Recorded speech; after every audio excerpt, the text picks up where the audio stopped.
Olá pessoal, tudo bem com vocês? Estamos aqui, pessoal, para mais uma aula de física. Com vocês novamente aqui, eu sou o professor Bruno, tá ok? E aí eu vou dar continuidade a um estudo sobre o calor, mas voltado mais para a parte quantitativa, né? Que é a área da física que a gente chama de calorimetria. E aí hoje eu vou estar abordando para vocês, em específico, o calor latente, tá ok, pessoal? Que é a segunda parte dessa aula. Então, pessoal, fazendo uma breve recapitulação do que foi falado na aula anterior. Na aula anterior, foi falado que o calor, ele, como grandeza física, a unidade de medida do calor é o Joule, ou também, que em muitas situações práticas que pode ser usado, é o caloria, tá ok? É a caloria.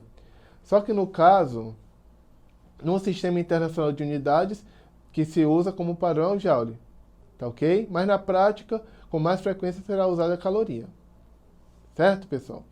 E aí foi falado para vocês que nós temos dois processos distintos, que no caso nós vamos ter dois tipos de calor. O calor sensível, que é aquele que está presente quando a substância sofre mudança de temperatura, e o calor latente, que é aquele que está presente quando a substância sofre mudança de estado físico. Tá ok, pessoal? Então, passando adiante, vamos então para a ideia do calor latente. O que é o calor latente, pessoal? O calor latente nada mais é do que a quantidade de energia que tem que ser transferida para uma determinada massa de uma substância, para que essa substância sofra variação de temperatura. Então, nesse caso, nota que o calor latente ele está diretamente associado com a massa do material e com a mudança de estado físico, certo?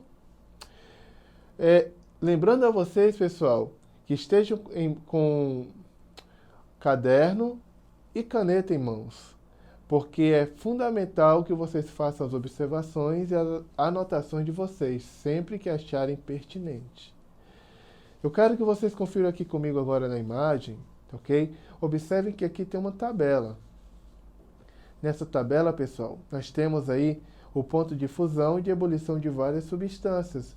O álcool, a água, o ferro, o cobre. Então, nessa tabela, vocês vão ver aí, por exemplo, o ponto de fusão e ebulição da água, que é 0 e 100 graus Celsius, né? O ponto de fusão e ebulição do ferro, por exemplo, é 1.535 graus Celsius e 3.000 graus Celsius. E do outro lado, do lado direito da tabela, nós temos aí o valor do calor latente de fusão e o valor do calor latente de ebulição. Note que essas constantes, elas têm um valor específico para cada estado físico da matéria. Toda vez que for a mudança do estado sólido para o líquido ou do líquido para o sólido, nós vamos usar o calor latente de fusão. E todas as vezes em que na situação nós tivermos a mudança do estado líquido para o gasoso ou do gasoso para o líquido, nós vamos estar usando o calor latente de ebulição. E eu gostaria de pedir para vocês que vocês anotassem rapidamente aí no caderno de vocês, porque nós vamos precisar desses valores mais na frente. O valor do calor latente de fusão da água, que é 80 calorias por grama, e o valor do calor latente de ebulição da água, que é 540 calorias por grama. Repetindo, o da água, 80 calorias por grama, calor latente de fusão, e o calor latente de ebulição da água, 540 calorias por grama, ok? Passando adiante, observe na imagem, pessoal, aí, que nós temos dois blocos de gelo. O bloco A, ele tem uma massa de 40 gramas, e o bloco B tem uma massa de 80 gramas. Então, vai a pergunta para vocês. Qual dos blocos de gelo necessita receber mais energia para mudar de estado físico e qual é o valor da energia necessária para que cada bloco de gelo possa mudar de estado físico? Então, pessoal, nota que primeiro, de forma intuitiva, o bloco que tem menos massa é aquele que necessita de menos energia para mudar de estado. Nesse caso, o bloco A. Porque o bloco B, ele tem 80 gramas, logo, ele tem uma quantidade maior de massa em relação ao bloco A. Mas aí, pessoal, como é que eu faço para resolver isso? Usando cálculos. Na verdade, nós precisamos nesse momento apenas de regra de 3. E aí é o que eu vou mostrar para vocês. Vamos resolver essa questão, responder essa pergunta, por meio de regra de 3 simples. Ok, vamos começar então com um dado que a gente precisa, que é o calor latente de fusão da água, que é 80 calorias por grama. No caso, foi esse valor que eu pedi para vocês anotarem no caderno, um dos valores, ok? E aí, pessoal, vamos então destacar o bloco A. Nesse caso, observem que no bloco A, nós temos, primeiro, o calor latente de fusão de novo, o que significa o calor latente de fusão? Significa, e aí observe aí na montagem da regra de 3, que é necessário transferir 1 caloria para cada 1 grama da substância, do material, para que o seu estado físico possa mudar. Então, se é necessário eu transferir 80 calorias para 1 grama, se eu tenho um bloco de 40 gramas, quantas calorias ele precisa receber para mudar de estado? Como eu não sei o valor dessa energia, eu chamo de X. E aí a gente multiplica cruzado. 1 vezes X fica X. E 80 vezes 40. 80 vezes 40 vai dar 3.200. Logo, o bloco A, que tem 40 gramas de massa, precisa de 3.200 calorias para mudar de estado físico. Bloco B. Repete novamente, coloca aí o calor latente de fusão, que significa que é necessário 80 calorias para 1 grama de gelo, nesse caso, de água, né? Para que ele possa mudar de estado físico. E aí, se eu preciso transferir 80 calorias para cada 1 grama, e o bloco tem 80 gramas, quantas calorias ele tem que receber? Eu chamo de X. Nota, pessoal, uma coisa importante. Quando você monta a regra de 3,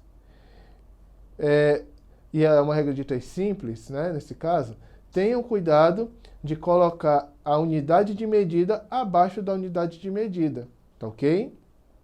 Para que o resultado possa ser o certo. E aí agora a gente multiplica cruzado. 1 vezes x, de novo é x, e 80 vezes 80, que dá 6.400 calorias.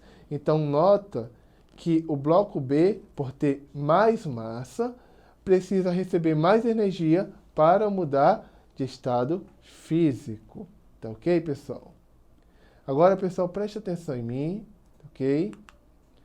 E aí, pessoal, em base, era isso que eu tinha para passar para vocês sobre o conteúdo. Agora nós vamos para mais um exercitando, certo? E não esqueça daqueles valores que eu pedi para anotar no caderno, porque vocês vão precisar deles daqui a pouco, ok? Então, pessoal, vamos agora para o exercitando. Observa comigo a questão e nós vamos fazer a leitura em conjunto, tá ok? Observe a questão então, pessoal. Leia o texto a seguir. Black, 1935, discute um conceito que envolve a transição de fase, ou seja, mudança de estado, na qual há uma liberação ou absorção de calor que não envolve variações na temperatura mensuráveis pelo termômetro.